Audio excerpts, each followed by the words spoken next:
예, 저는 쌍방울 변호사비 대납 사건이 말도 안 되는 사건으로 처리가 되고 그다음에 나눠서 주가 조작에 의해서 대북 송금 과정에서 이재명 대표를 엮어내려고 했던 전형적인 검찰의 조작 사건이다 이렇게 저는 생각하고 있습니다. 이화영 증인이 작성한 것을 제가 제목을 붙여봤습니다. 이화영의 옥중육필 억울한 심경토로 내용을 하나 잘 읽어볼 테니까 확인해 주시기 바랍니다. 검찰의 협박과 회유, 협박. 특가법상 뇌물 정치자금법, 외국북한 거래법, 증인 인멸교사, 직권남용, 알선수재 등등을 적용해 징역 10년 이상을 살리도록 하겠다. 맞습니까? 그렇습니다. 김성태의 허위 진술을 통해서 뇌물 정치자금법 알선 수수를 기소할 여러 가지 사건을 준비해 놓았다. 이재명, 이해찬도 직접 수사하게 될 것이다 하고 협박받은 적 있습니까? 그렇습니다. 경기도 공무원을 구속시키겠다. 아내와 아들을 구속시키겠다. 수행비서 지인 등을 구속시키겠다. 압수수색, 연행 조사 등 이런 것이 사실입니까? 그렇습니다. 쌍방울 김성태를 편들고 이재명 지사를 위해 대북 송금을 했다고 진술하면 진행 중인 사건을 유리하게 해주고 주변 수사도 멈추겠다라고 한 적이 있습니까? 그렇습니다. 이재명이 주범이 되면 이화영은 종범이 되어 가벼운 처벌을 받도록 해주겠다. 1년 구속기간 만료 전에 보석으로 석방하도록 하겠다라고 해요받은 적이 있습니까? 그런 적이 있습니다. 아내 아들은 물론이거니와 주변 사람에 대한 수사 별건 수사도 멈출 것이다라고 해요받은 적이 있습니까? 있습니다. 네. 본인이 작성한 사건의 본질입니다. 정치검찰이 이재명 대표를 구속시키기 위한 이재명 대국 송금 조작 사건이다라고 생각하십니까? 그렇습니다. 윤석열 사단 정치검찰이 정권 초기 윤석열의 충성심을 보이기 위해 대권 경쟁자이며 야당의 대표 이재명을 구속시키려고 사건을 조작하고 관련자들을 회유 협박한 사건이라고 생각하십니까? 그렇습니다. 조국 장관 수사와 이를 주도한 검찰총장의 대통령 당선으로 경계심이 허물어진 정치검찰의 만연과 직권남용 불법 행위가 극에 달한 사건이라고 생각하십니까? 그렇습니다. 네, 정치검찰이 사건을 조작하기 위해 보인 행태를 보겠습니다. 주변 수사, 가족 수사를 통한 피해자 압박을 한 적이 있습니까? 뭐 여러 번 있었습니다. 네, 윤석열 정권의 정치검찰은 육체적 고문보다 훨씬 악랄한 다양한 고문을 행했다. 정신적 고문을 얘기하는 겁니까? 네, 그렇습니다. 이재명 대표를 구속시키기 위한 경기도청에 대한 회의 압수수색과 여러 건의 수천 건의 압수수색물 이것도 확인한 바 있죠? 네, 경기도 공무원에 대한 무차별적 연행수사 및 구속, 피의자, 처, 아들에 대한 구속 협박, 재판 증인 출석자에 대한 위중 구속 협박, 압수수색, 연행, 피의자 이화영 변호사에 대한 겁박 및 기소, 피의자 주변 지인 및 정치인에 대한 압수수색, 검찰의 말이 못 믿어오면 변호사들이 얘기를 들어보라. 검찰의 고위직 출신 변호사 면담, 김성태 변호인 등의 면담을 주선한 적이 있습니까? 그렇습니다. 변호사들은 검찰의 말을 들어야 한다며 김성태 진술을 동의해주고 이재명이 주범이 되어야 이화영이 빠져나갈 수 있다고 설득한 바 있습니까? 그렇습니다. 네. 검찰 고위직 출신 A 변호사는 과거에 알던 변호사 선임을 위해 접견 요청해서 구치소에서 변호사 접견을 함, 선임을 거부하며 만나지 못함, 검찰의 회유와 압박이 심해진 2023년 4월에서 6월에 검찰 측 주선으로 수원지검 1313호실 검사의 프라이빗한 공간에서 교도관 입회하여 사후차례 면담한 적이 있습니까? 있습니다. 예.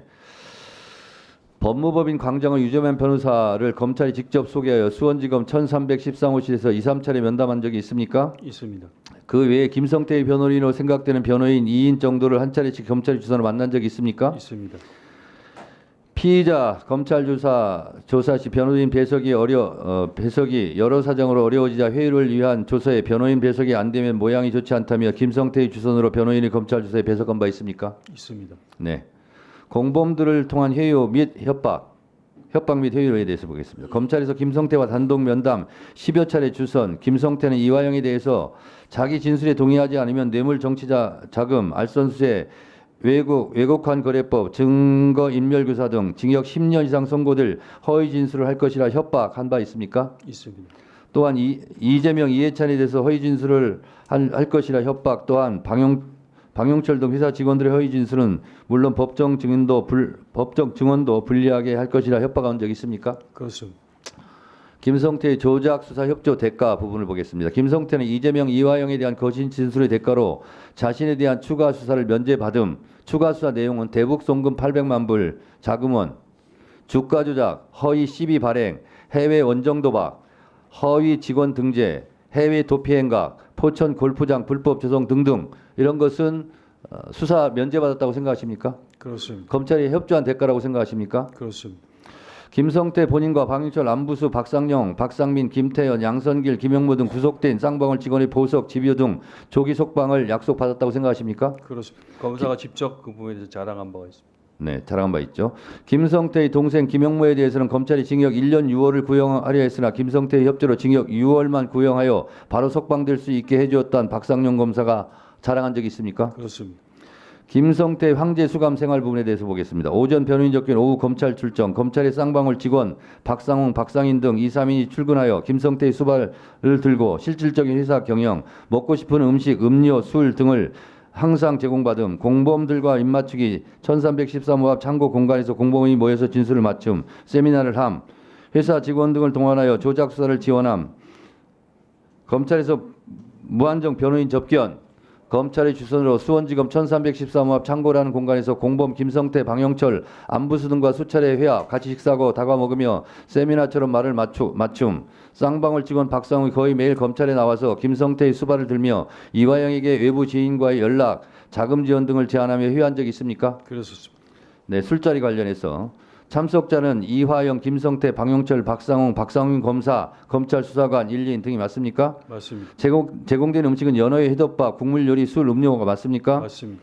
장소가 일시, 수원지검 1313호 영상 녹화 주사실, 오후 6시 특검 등 공정한 조사가 이루어지던 날짜를 특정하겠음. 교도관의 위치 영상 녹화실 밖 좁은 공간에서 있었고 술자리 중 교도관이 계속 자리에 있었는지는 알지 못함. 술자리 이후 피의자 이화영에게 진행되던 별건 수사 등이 중단됨. 구속시키겠다고 압박하던 주변인 수사, 가족 수사 중단됨. 김성태 진술도 바뀌고 방영철, 안부수 등도 법정에서 유리한 진술을 하겠다고 약속한 적이 있습니까? 그랬습니다.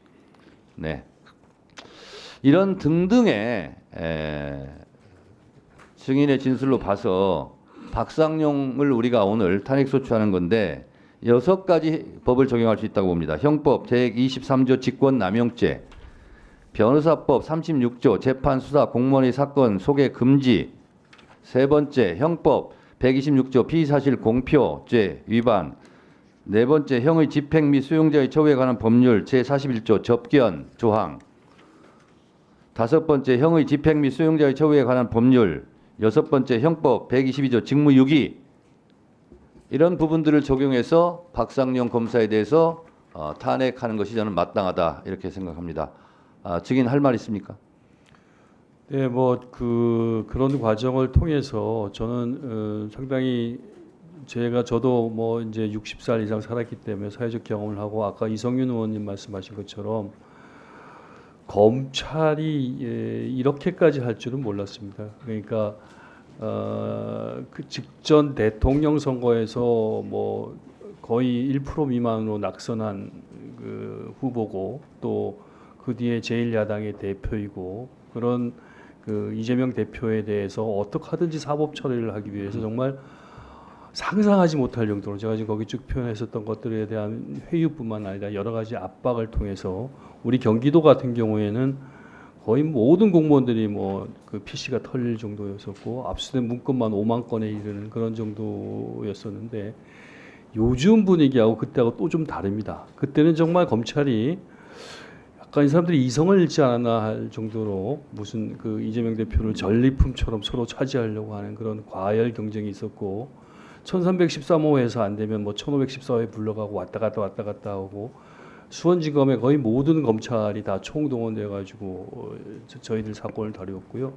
아마도 그 수원지검이 뭐 형사 6부인가 거기는 지난 2년간 이 사건 외에 다른 사건을 수사한 적이 아마 없을 겁니다. 한번 조사해 보시면 알겠을 텐데 그럴 정도로 집요하게 이재명 대표를 사법 처리하려고 혈안이 돼 있었던 거에서 정말 경악을 금치 못합니다. 그래서 저도 한때 그런 흐름에 좀 일조를 한 것에서 대단히 죄송스럽게 생각하고 대단히 반성을 하고 있고 그런 것들이 결국은 저도 좀 놀랐는데 이재명 대표의 구속영장 청구에 이르면서 제가 크게 후회를 하고 반성을 하면서 이건 제대로 밝혀야겠다고 생각해서 지금 여기까지 이르렀다는 말씀을 드리고 싶습니다. 네, 수고하셨습니다.